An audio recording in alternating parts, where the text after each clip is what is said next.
necessarily have to be a coach to have a client. You could be a video editor, you could be a graphic designer, you could do quite a few things and be a client. You could be a yoga instructor and still have clients. What I'm speaking about on clients today is that you can't want it more than your clients do. It goes for a nutritionist, goes for a marketer, goes for a YouTube guy like myself. I guess we call ourselves creative directors now, but yeah, YouTube channel manager, whatever you want to call it. You can't want it more than your clients. And what do I mean by that? A lot of times you'll be critiquing your clients, and really sometimes your clients just want good enough. And I'm going to speak to YouTube because that's primarily the domain of my expertise, the zone of my genius, so to speak. And sometimes you'll really be pushing your YouTube clients, talking about video quality, talking about that hey guys energy on the front end of videos, which is how so many novice creators start their videos. Saying hey guys at the beginning of the video is not a hook. Nobody's staying for that. This is not 2016, bro. Anyway, a lot of times when you're coaching people in the realm of YouTube, I'm speaking for myself here, you can get very emotionally invested in the success and progress of that account when it doesn't necessarily have too much bearing on your life. Yeah, you're getting a retainer each month, you're getting funds for work done. You got a street sweeper coming here, so it's going to get loud really quick here. Bear with me.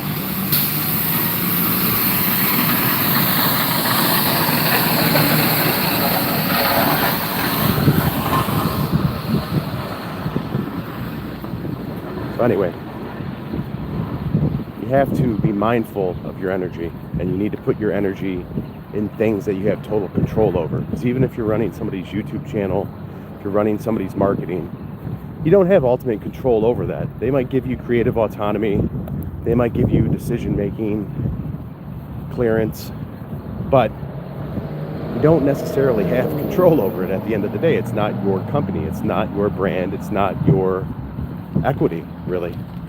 Unless you have a contract out there that you do have equity in the brand, and that would be different. But even that, ultimately, if you're not the face of it, if you're not the person who laid the groundwork, even if you were there laying bricks at the beginning, doesn't necessarily mean that creator you're working with, that client you're working with, is going to stay aligned with you. There's a lot of times we get it's called shiny red dress syndrome, the shiny object syndrome in marketing and in business. People that work on YouTube sometimes are easily distracted. And the interesting thing about YouTube is if you do have clients, the progress that you're making on the channel, people will see that in clear, not demographics, but in clear metrics, your views and your subscribers. So here's something to look out for too. If you're building YouTube channels, there are going to be some poachers coming around looking to slide into situations that you might have helped create, and that's fine. Poachers will come in, talk about how great your creator's doing, and then about how they could actually do it better. And you have to be open to that. Maybe they could do it better, right? 9 times out of 10 in the last 10 years that I've been doing YouTube, when somebody comes in to try to poach my client, usually within 6 months the client calls me back to fix the things that the poacher messed up. But I say this not to flex. I say this to drive home the fact that you cannot be emotionally tied to the outcomes of your clients.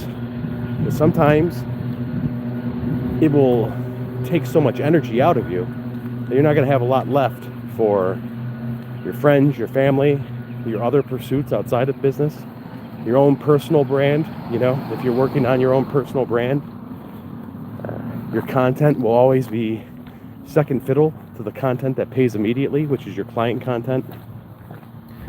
But I guess the potential that we see in others, I've seen this quote before, the potential that we see in others, it turns out is actually the potential we see in ourselves and what we would do in their situation. So we have to be mindful that not everybody's going to want to go the same way that you're going, down the same path. Your path is not for everyone. So really, if you are thinking about making a creative agency, or maybe you edit videos, maybe you run YouTube channels like I do, keep your agency about yourself. Don't get more invested than the person you're working with. And remember this too, like any relationship, just because it's good today and everything's great and you're the top dog and people are carrying you on their shoulders, does not mean that that's going to be a long-term situation, my friend, especially in business. And I say that without any scarring about it. It's the nature of business. Business is business. Especially with AI, you're going to see a lot of people who think they can do it without you, and that's fine. That's good. Maybe they can. Maybe they can't. I'll say this though. You could probably make some authentic ramen noodles in your kitchen if you use your stovetop. But people are treating AI like it's a microwave, and they're making ramen noodles, man. They're making those dollar store noodles. And that's good for you if you are mindful of equipping AI to the best of its abilities to help you out. There's been a lot of situations though in the last 10 years working with so many different people in so many different niches that I've cared more than the client does. You can't do that to yourself. It's literally draining your energy. It's like cracking the bottom of an hourglass. You pour into something that's not necessarily yours. And people don't just do this when they're freelancers or when they're coaches. People do this at their corporate jobs too. They'll pour into a company like an Amazon or an Uber, whatever it might be. And then one day, that stock price starts to slide, and they're persona non grata. They're forgotten. Right now, and this is going to sound like a marketing pitch, but it's not. This is honest. I come from a background of logistics, kind of like an Amazon, working in warehouses, managing warehouses, driving forklifts day in and day out. Haven't been on a forklift in 10 years, which I'm happy about because I didn't like it that much. And the point in saying that is right now people have opportunities to make money with this thing that I have in my hand right now, a phone.